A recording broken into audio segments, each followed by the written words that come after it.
In time. Hello, everyone, and welcome to day 4 of APH's ExCEL virtual summer camp. Let's give everyone a moment to get ready and get settled in the room, get comfortable, pull up a good chair, or if you're standing, get yourself in a situation and ready to learn. As you're all getting settled in, I would just like to remind everyone, if you could, to please set your chat to all panelists and attendees or everyone. That way all the campers and everyone can see what everyone is sharing with each other. My name is Jeff Schwartz. I'm with APH Outreach Services. We are very happy to have you all again with us today.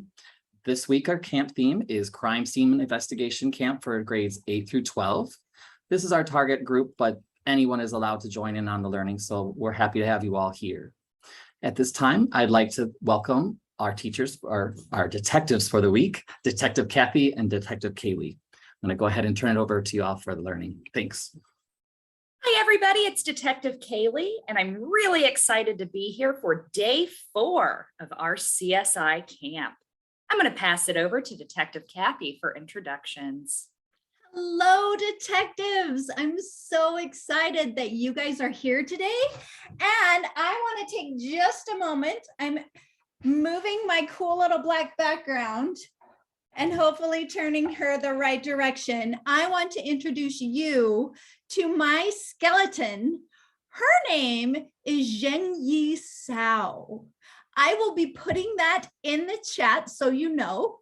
I want to tell you something special about her. She was an amazing pirate in the early 1800s in China. I want you guys, have you ever heard of Zhengyi Sao before? Just to let you know, she commanded approximately 1,500 pirate ships and commanded around, a mere 80,000 men. She was an extremely successful and powerful pirate. And at one point, if she would have wanted to, she probably could have taken over China. Nice. Someone has heard of Zhengyi Sao. I love it. She is my favorite pirate. And just for a little comparison, I looked it up, and Blackbeard the pirate, he only had a measly 4 ships. 4 ships compared to 1,500. And Blackbeard only commanded around 300 pirates. So if you want a great story, I will type her name in the chat and you can check out Zhengyi Sao. I want you guys to let me know, who did you name, or what is the name of your awesome skeleton? Who did you bring with us today? For this one, we are only going to have answers in the chat so we can keep our class going. I would love to meet all of your skeletons individually, but sadly, if we did that, we wouldn't have any time to interact with our skeletons. So just to start off, now that we all know about my skeleton, Zhengyi Sao, I want to just recap some of our extension activities. I didn't see any videos posted to Flipgrid, and I'm just wondering if anyone had some experiences with collecting and securing evidence that they would like to share. If you would like to share your experience with collecting and securing evidence, please raise your hand.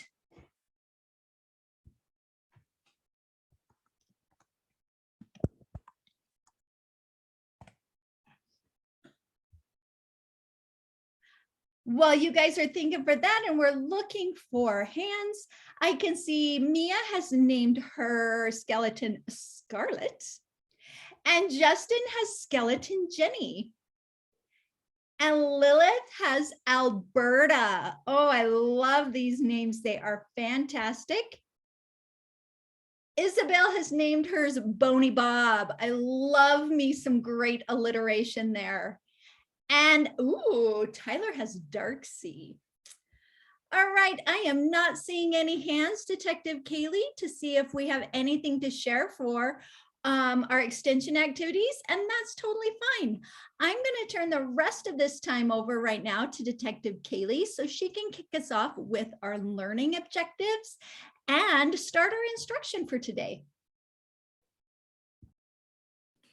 Thank you so much, Detective Kathy. So we do have a couple of learning objectives for our lesson today. Remember, those objectives help us keep on track and take control and initiative over our learning to make sure that we are understanding the material and meeting our goals as participants in camp.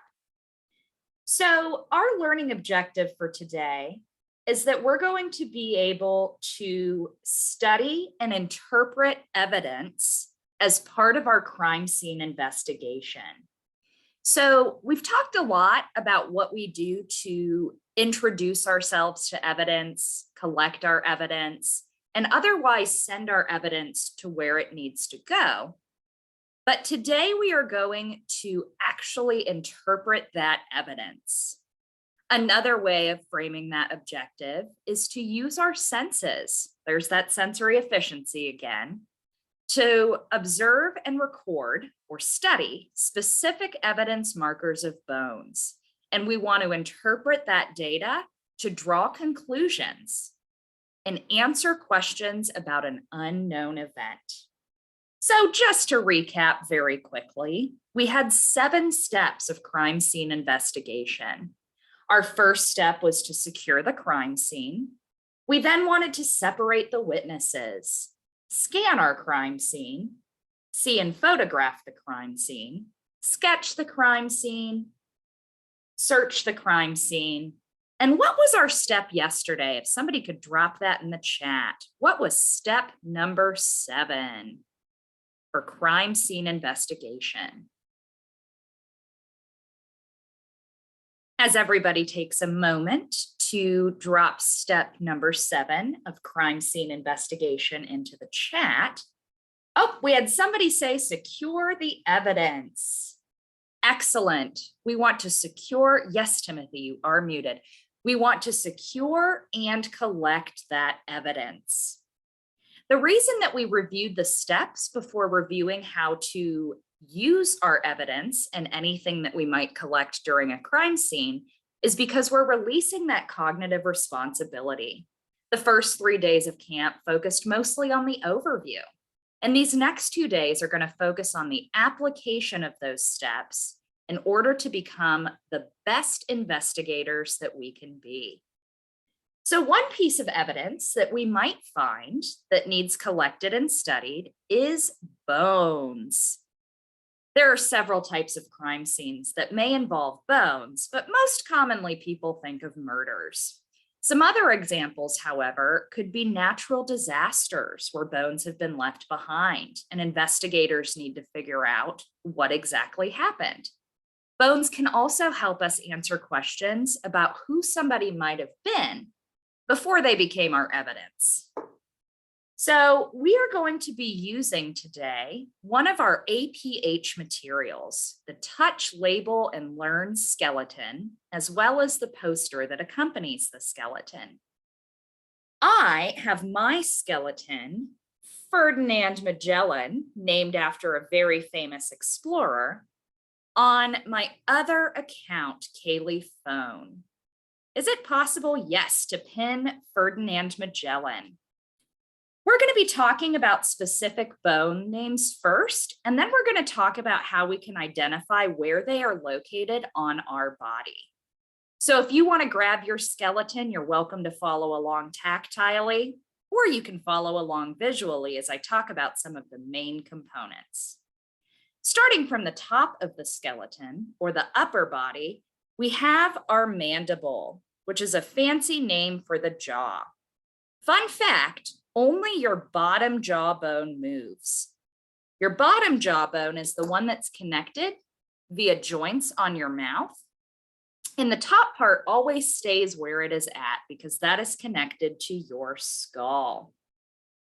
The skull is also on the upper part of a skeleton, and that's our head, right? The skull bone is connected to the mandible. The next type of bone that we're going to be talking about in detail today is our tibia.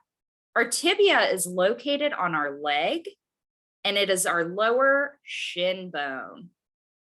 If you've ever accidentally stubbed your shins, you know that can be a very painful experience. and that's probably your tibia that got involved in your accident. Our fibula is also on our lower leg bone, and that is the bone that is behind or next to our tibia. Next, we have our humerus. Our humerus is sometimes referred to as the funny bone, or one of the bones that connects to that joint. If you've ever stubbed your elbow or hit your funny bone, you will know that that is not very humorous. The humerus is part of that arm, which is one of our limbs. The femur, going back down to our leg, is another bone, and it is one of the larger bones that comprise our leg or our lower extremity. We also have the pelvis. The pelvis is kind of that middle part of our torso. That's the bone that includes things like the sacrum and the coccyx, and that is where our legs are connected to, as well as our spinal cord. We have our teeth, which are back up in our skull area. Our teeth fall out eventually, right? You may lose your baby teeth when you're a young person. And then as people get older, especially as they reach their 70s, 80s, and 90s, sometimes our teeth fall back out again. So basically, every time the tooth fairy comes to collect a tooth, she's taking one of your bones away. And last but not least, we have the radius. The radius is one of the middle arm bones as well. So I'm going to stop sharing my camera with Ferdinand Magellan, and I'm going to talk about what I just explained with all of the pieces of our skeleton. I purposely did not include those in a very organized manner, right? So I kind of jumped from the head back down to somewhere else and jumped back up, because as investigators, bodily awareness or independent living, ECC component, is really important in knowing how you can interpret your evidence. We had a question in the chat asking about why only the bottom jawbone moves.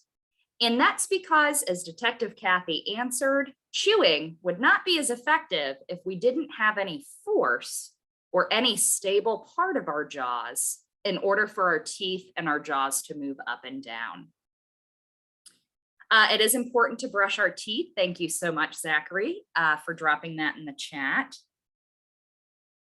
And Justin, I'm not entirely sure that I understand your question. If it had to do with the leg and the fact, why is it a basic huge? I think there may be a little bit of a typo or a missing thought there. So as you reframe your question, I am going to continue to talk about these bones, and Detective Kathy is going to help me out and answer some of those chat room questions. Thank you, Detective Kathy. You are welcome. I am Googling Nicole's question right now because I am not sure the answer on that one, but I will respond to all of the questions that are asked in the chat. My response will also be in the chat. Excellent. Thank you so much. So we have some different body concepts. We have our upper body, our lower body, our limbs, and our extremities. So I'm going to have some folks drop in the chat. What's an example of a bone or a body part that might be situated in somebody's upper body? A bone or a body part. Excellent. Justin wrote your head. Tyler said your spine. And some parts of your spine, especially the parts that connect to the neck bones, would be in the upper body. But there might be a more accurate answer for spine. Our skull, our chin, shoulders as well. So let me ask you all this. We've got our upper body, and then we have our torso. Our torso is kind of that trunk, right? That's the part of the body that all of our extremities, limbs, and legs connect to. So our shoulders are part of the upper body as well as the torso. And anywhere above our hips. That's a great way to remember that, Tyler. Our toe would not yet be in an upper body or torso position. What about our limbs? What are the two common limbs that most people have? And they have a pair of each typically as well. We have 4 limbs, and some of them are arms and some of them are legs. Excellent investigators in the chat. When we go to the very ends of our limbs, we have what's called our extremities. These are tiny, tiny little bones, tiny little parts of our bodies that oftentimes, if we get cold or too warm or frostbitten, for example, our extremities are the first pieces of the body that are affected. Yes, Henry from the chat, our fingers are extremities, as well as our toes. So our hands, our wrists, our fingers, our ankles, our feet. You are all excellent at naming the different quadrants of the body and where body parts might be located. Can we have an example in the chat of one or two of our lower body parts? So as Tyler said, these might be body parts below the hips. Tyler, great question about nerves. So we have nerves all over our body, and there are some areas where nerves are more concentrated. I would say that the fingers are one of the most highly concentrated nerve areas, which is why people who have visual impairments and are unable to read print visually will often use their fingertips. There are other body parts that have more nerve endings, but the primary part of our extremities, our fingers and toes, is that because they're farthest away from the heart, they receive less blood flow. That's why if you ever have numb fingers or numb toes, that can be considered a medical emergency. Not always, but sometimes, because that means your blood flow and your circulatory system is reduced. Great question. And yes, so we have legs, ankles, feet, toes, and the lower part of our body. The reason why I bring up some of these concepts is that sometimes there are more than one right answer and more than one right area of the body that you might find your bones on. So thank you all for your participation in that activity. As we said, we're going to discuss our upper head bones, specifically the mandible, the jaw, the skull, the teeth.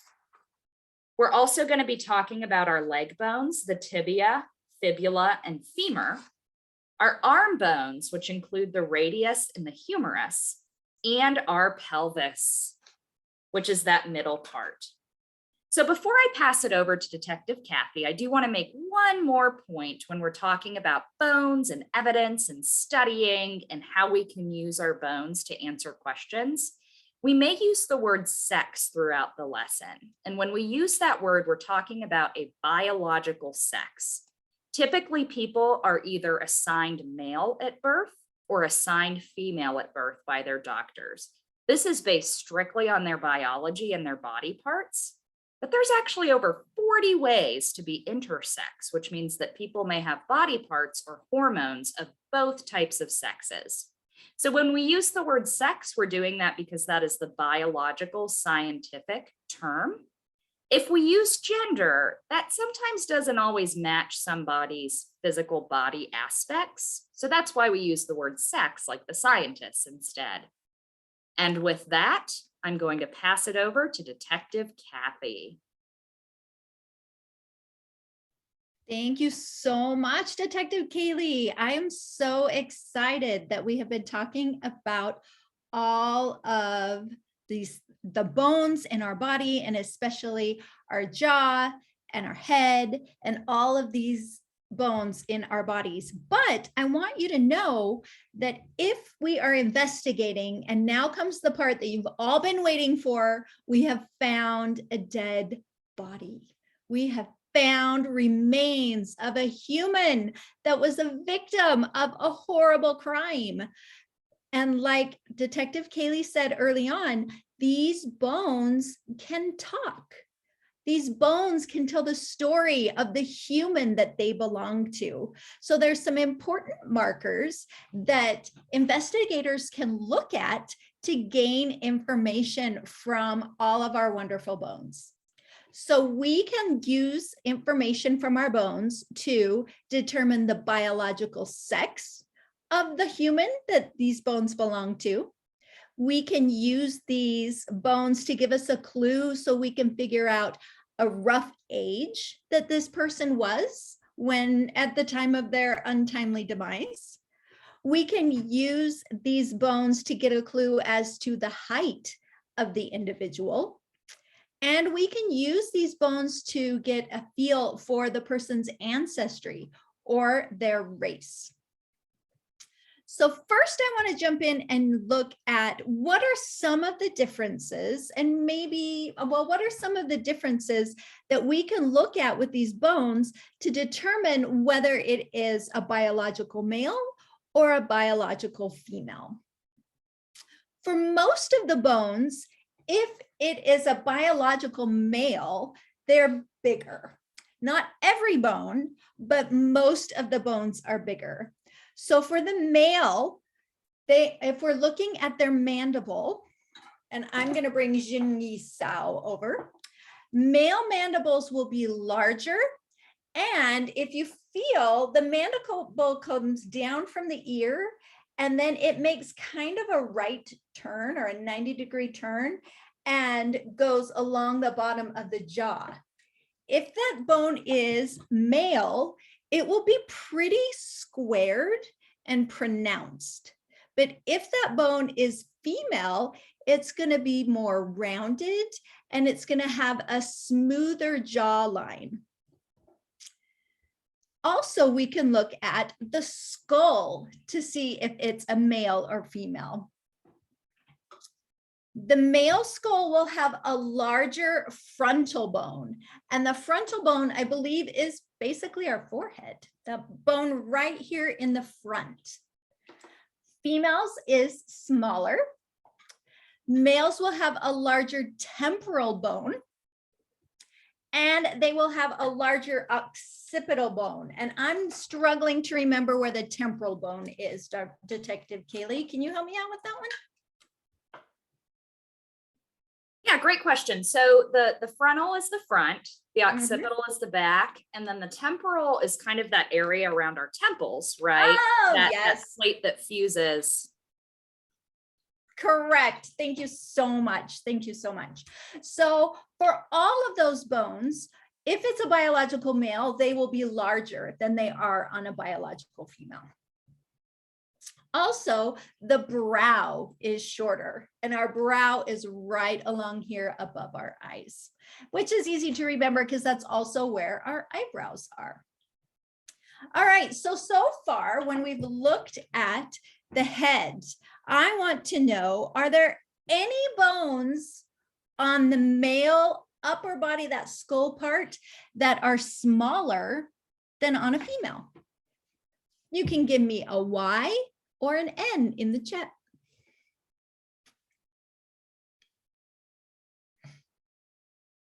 Tyler says there are bones on the male that is smaller than on the female.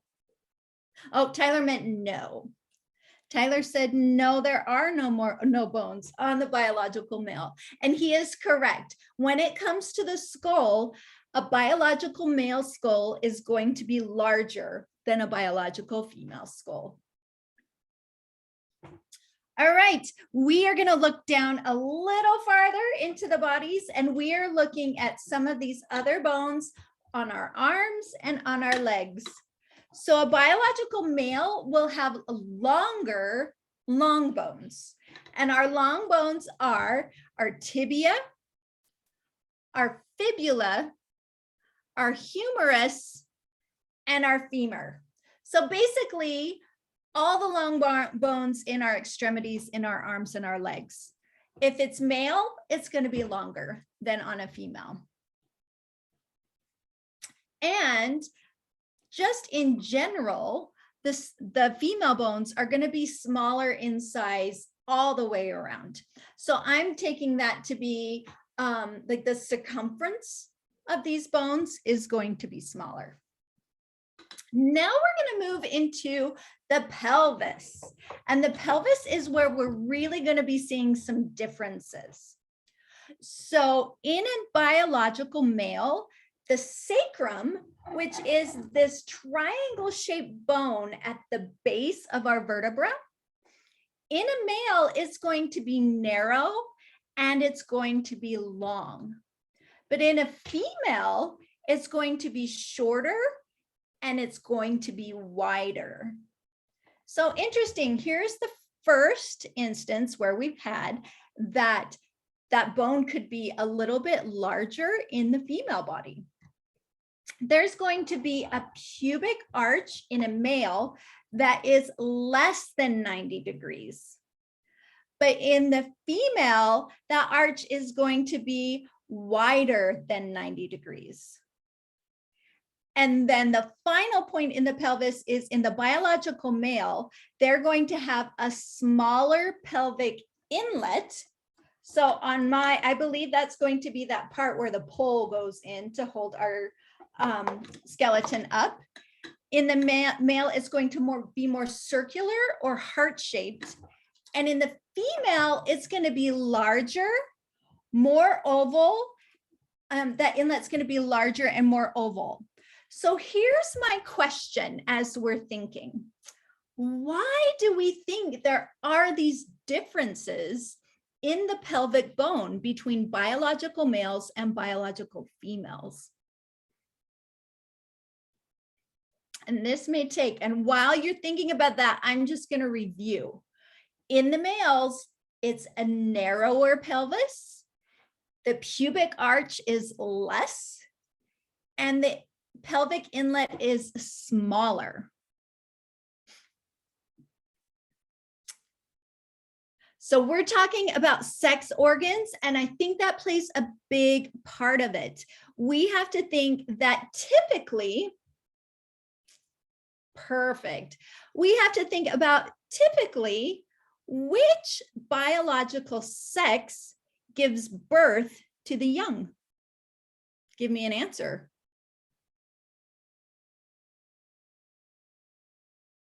The female. Typically, it's the biological female that gives birth to the young. So this would explain why we have a roomier area down there in women than we do in males, because we have to make accommodations for that baby to grow and incubate, and also for that baby to be born. Nice job thinking like investigators. All right, so we have talked about the differences in the bone size between biological males and biological females. And if you are going to sum that up, biological male bone size is larger than biological female bone size, or smaller than biological female bone size. Let me know in the chat.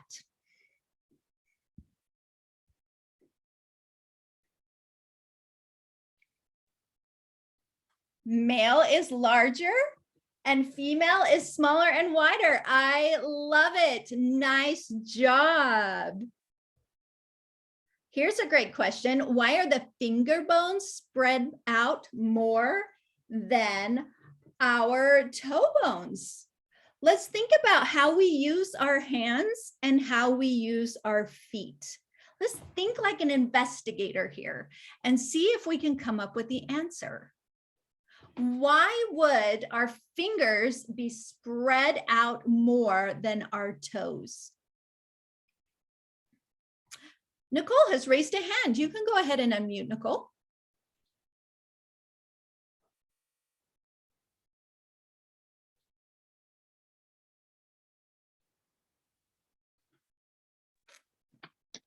I think that the finger bones are wider than like the feet is because you actually have to use your hands, and your feet are narrower so that you can walk on them. Because if they're wider, you couldn't walk on them that well, and you'd kind of be off balance. I like that answer. Very good. We use our feet for walking. So this kind of ties into the question that's in the chat that says, why is each bone a different size? And the reason for that is every bone in our body has a distinct purpose. So each bone is sized specifically to hold the muscles that it needs to hold that are attached to it, and to fulfill its purpose. My feet are designed specifically for me to be able to stand upright and to be able to walk and run. So if I had really, like, if my feet spread out like my hands, it reminds me more of like a duck's foot, and that would impact how I'm able to use my feet. And my hands are able to spread because I have opposable thumbs. I have to be able to grab items with my hands and reach all the way around items and be able to manipulate tools with my hands. So that's why my hands are able to spread out more than my feet. These are excellent questions, guys. All right, so now we want to talk. Oh, sorry, go ahead. I'm just going to chime in right quick. Something that I've been thinking about while thinking like an investigator is sometimes I might meet a person whose bones or whose body shape doesn't necessarily follow what we're talking about right now. So for example, some people may not have all 5 fingers, or they may be webbed or closer together. The reason why is that humans' bodies are beautiful and unique, and there are lots of different factors that come into play when human beings are developing and being born. So there may be some humans who don't necessarily fit these hard and fast rules. What we're talking about is the overall typical development. As we know, typical doesn't necessarily mean normal. It just means that most human beings follow this particular pattern. Thank you so much for letting me interrupt. Oh, thank you so much. That is such an important point, Detective Kaylee. And I'm reading in the chat, it says if the radius is missing, the hand is usually turned inward and has no thumb. And I did not know that. So very cool. That's like number 423 thing that I have learned today. All right, so we have talked about the differences in the bones with biological sex. Now we're going to talk about the differences in age. And here we get to draw upon that knowledge that we have of what's the difference between a baby and maybe a child and an adult. And I know that we've all had interactions with individuals of those ages. So the main thing that investigators look for if they're looking at babies' bones is teeth. Teeth is a very great indicator because we all have that set of baby teeth that emerges, and it usually does it within a specific time frame during our development. So that can help them to get an idea of how old that baby is. Yes, and Gabriel is saying babies tend to have more bones. We've learned that today. And the great example of that is the bones that are in our skull. Babies do not have all of those bones. They don't fuse yet, because in order to come out the birth canal, it has to be able to be flexible. And so they have just like, I kind of like to think of it as almost like different panels or pieces in our skull. And then over time, as that infant grows, then they kind of spread out and then they fuse together. And investigators can look at those fuse lines to get an idea. That's an excellent, excellent point. Another thing that we can look at with the bones is we have growth plates in our long bones. And so what it has is on the end of those long bones is a part where it's more cartilage when you're younger. But then as we grow, that cartilage part fuses into the rest of the part of that long bone and becomes more bone-like itself. And this also has a range of time during human development of when this is more likely to happen. And so investigators can look to see, are those cartilage ends fused? Are they not? Are they partially there? And they can compare that with the developmental timeline to get an idea for the age of the person that has passed.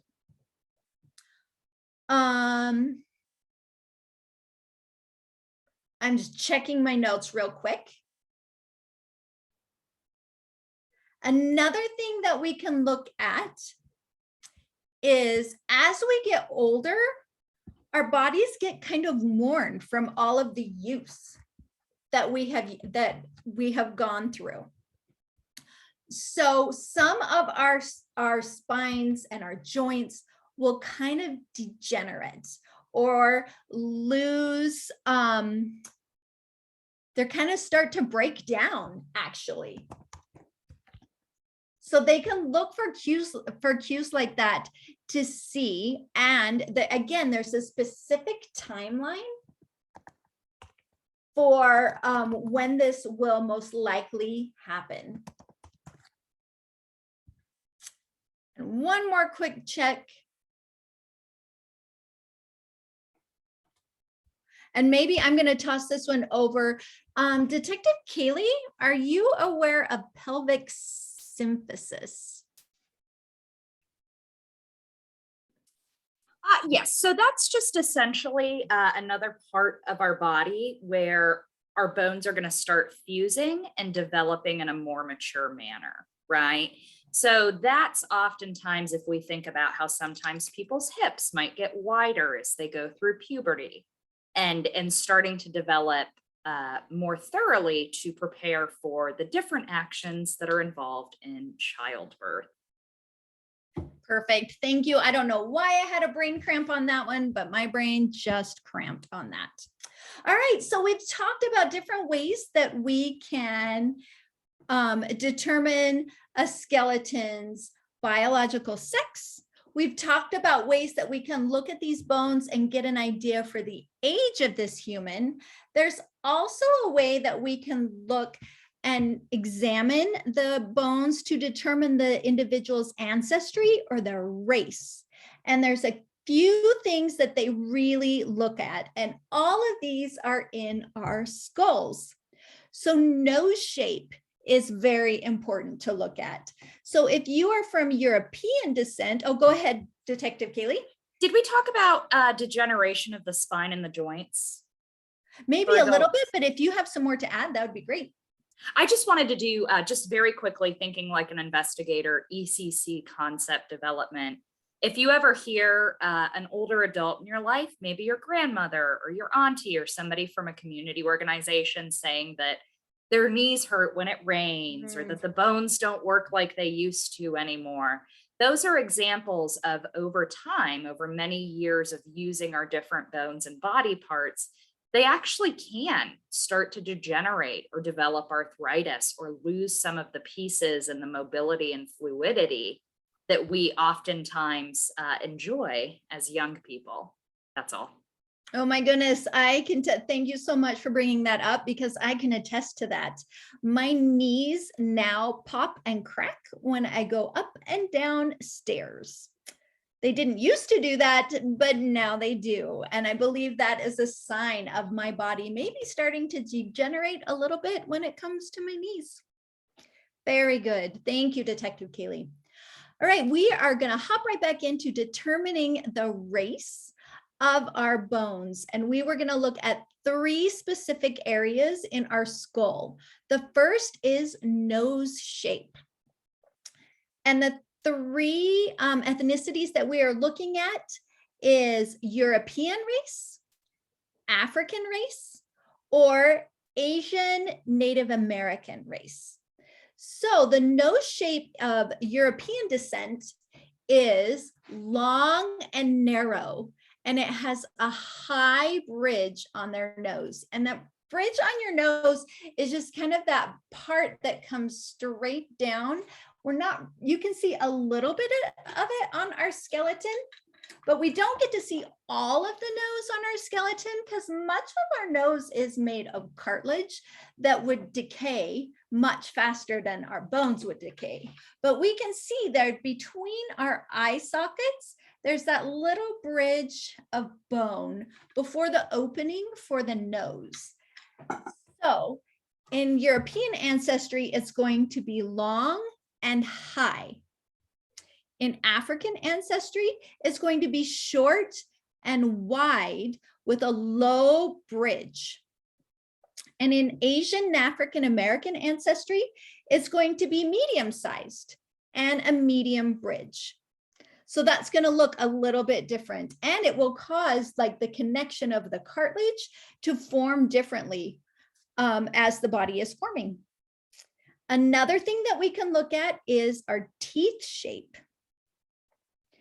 In European descent, the teeth have a flat profile, and the incisors, which is our canine teeth, are kind of like blades.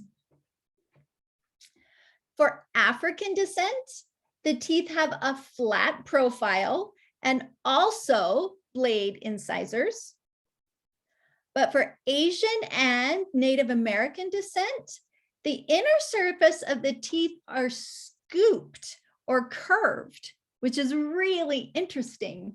And the incisors are shovel-shaped instead of like a blade. So more rounded teeth kind of as a general shape. And then we can look at orbit shapes. Orbit shapes are our eye sockets. In European descent, they're oval, down slanted, and angular. And that's that hole right here on our skeleton. You can find it on yours. Of African descent, they're square-like, longer and rectangular. And I just think that's really cool. And for Asian and Native Americans, that orbit is very round. And that shape is going to affect how our eyes develop and just the shape of our eyes in general. And one last thing that we can look at as we're looking at our bones, unless Detective Kaylee has anything to chime in before we move on, we can determine the height of our human. Height can be estimated by examining one or more of the long bones. And here's just a quick little check. I want to see who can name one of the 4 long bones in the chat. I see the tibia.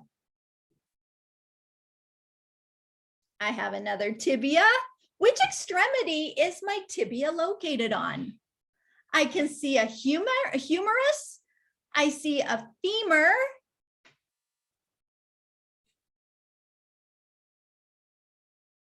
Nice.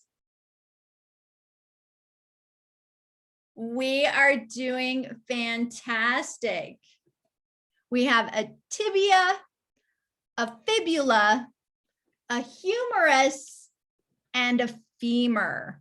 So now I'm going to ask a question, and the answer is either going to be arm or leg. I want to know, where is my tibia located?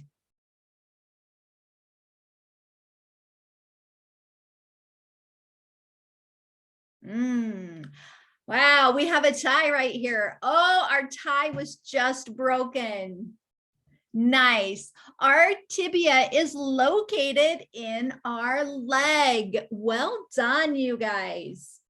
All right, another question for you before we talk about how we determine this height. Where is our humerus located? Arm or leg?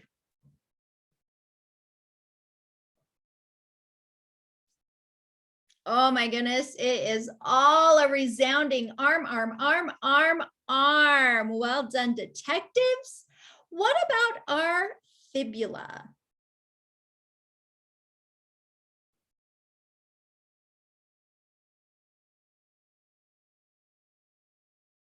My fibula is located in my leg. Well done. And what about my femur?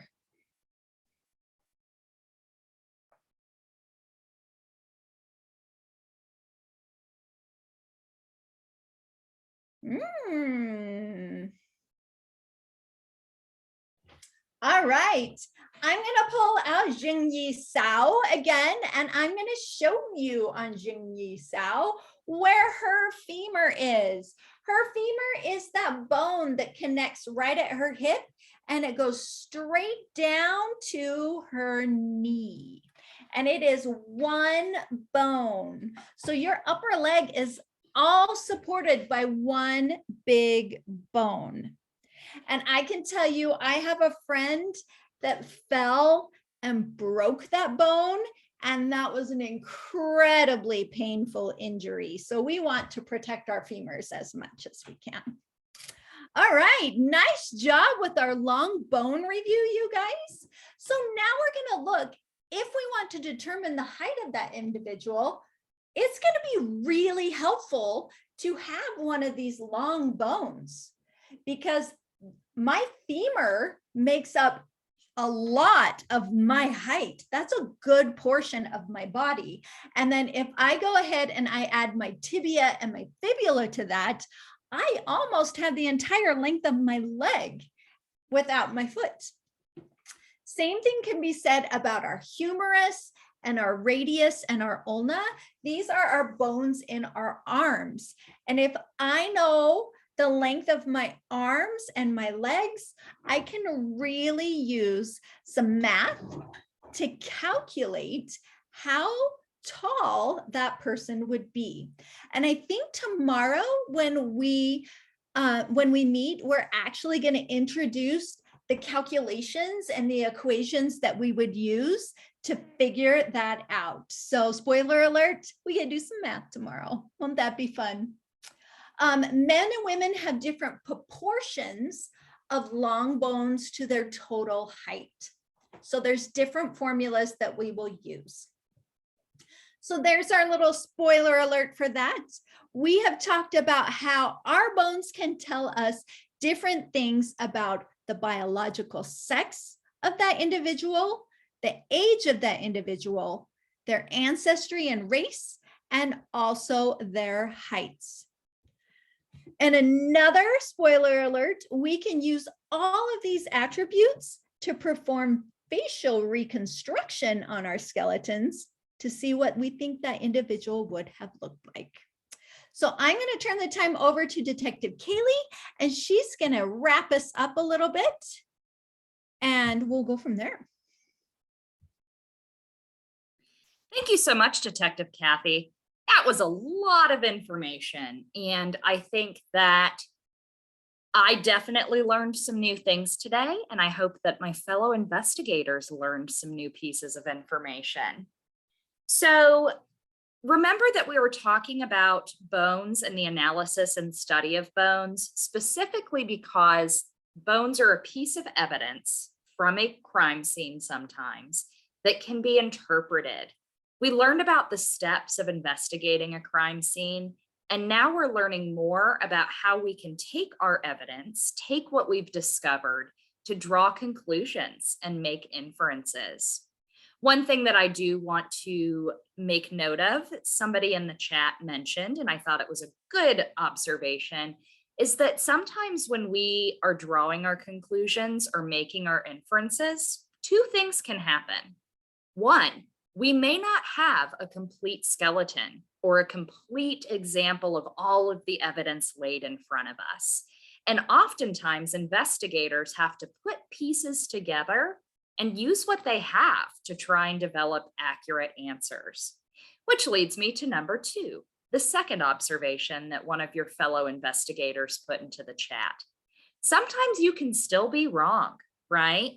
This is a science, and as we know, science is constantly evolving and changing as our understanding and our skill sets evolve and change. So when investigators go to court and they present their evidence and they name their interpretations, there is always the possibility of error, which is why we use all of the evidence and all of the witness statements and everything as a holistic picture to try to make sure that we are being as accurate and correct and truthful as we possibly can. So thank you so much, y'all, for participating in the chat. Those were two pieces I did want to mention briefly. So as we know, different bones are located on different parts or regions of our body.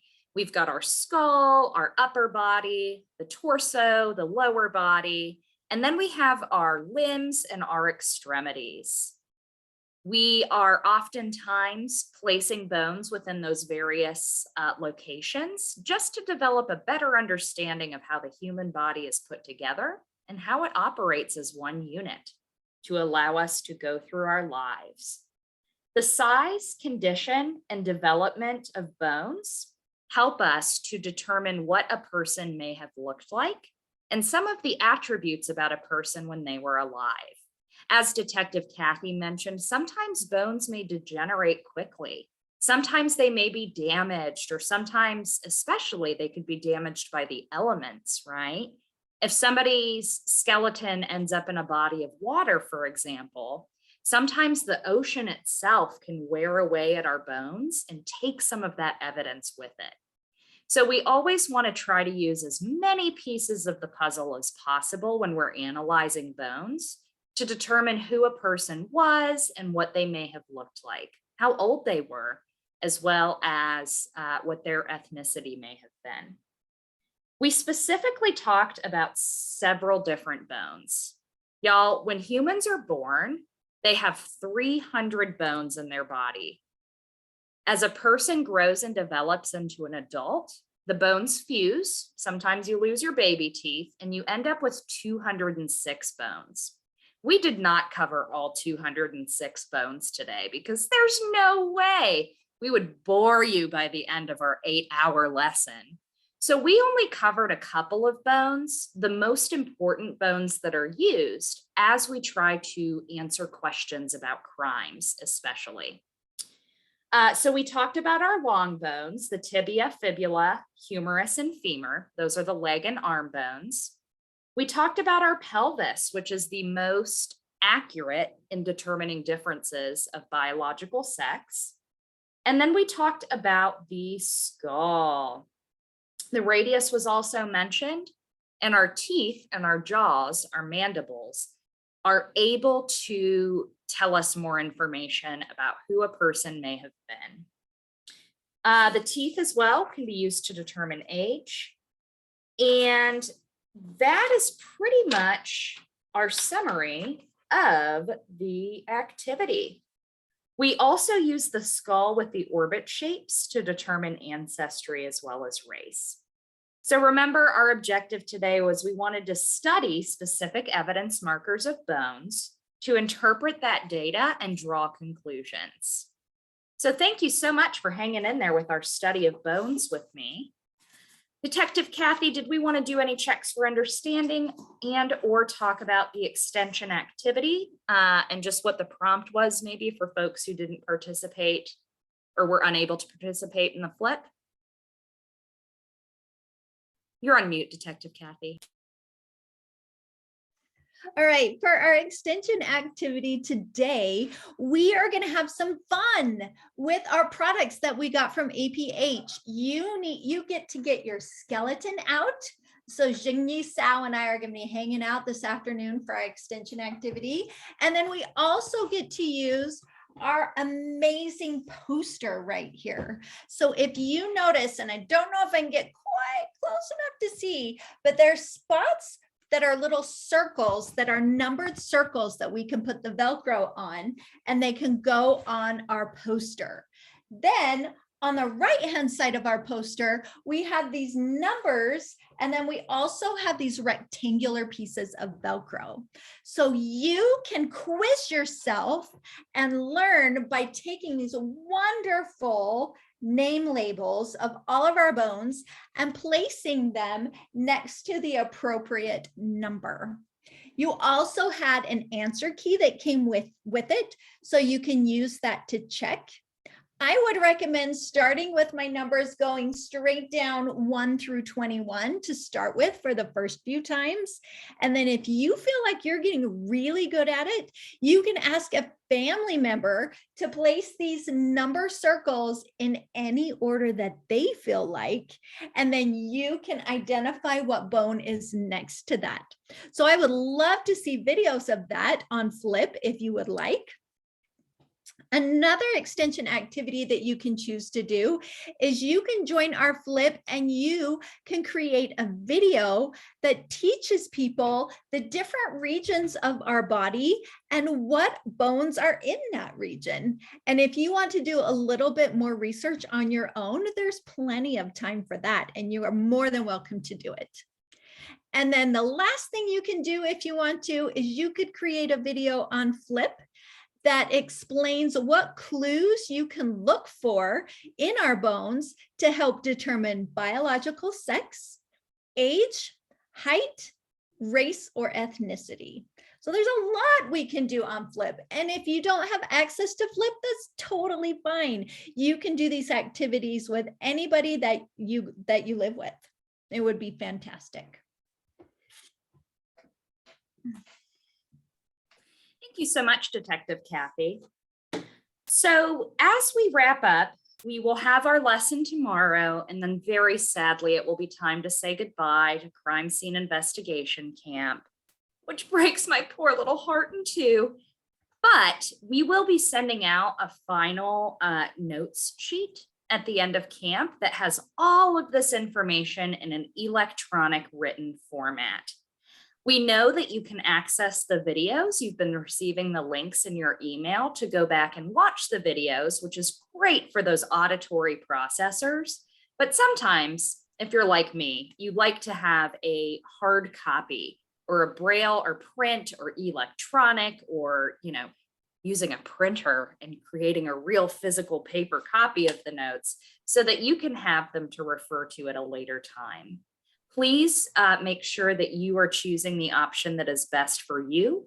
We're going to give you the resources, but part of that self-determination and expanded core curriculum skill set is figuring out the combination of resources that's most helpful and useful to you as you continue on with your investigation journey. Thank And you. Go ahead. Sorry. Nope, I was going to say, I believe that is it. 3 minutes early. I thought it was a great lesson today. I really enjoyed the skeleton talk. So it was amazing. And the names were fantastic. So I want to thank Kathy and Detective Kaylee for another great lesson today. Thank you to ACS Captions for providing access today. We look forward to seeing all of you tomorrow for the 5th and final day of Crime Scene Investigation Camp. So everyone have a great rest of the day wherever you are. Take care. Bye, everybody. Thank you.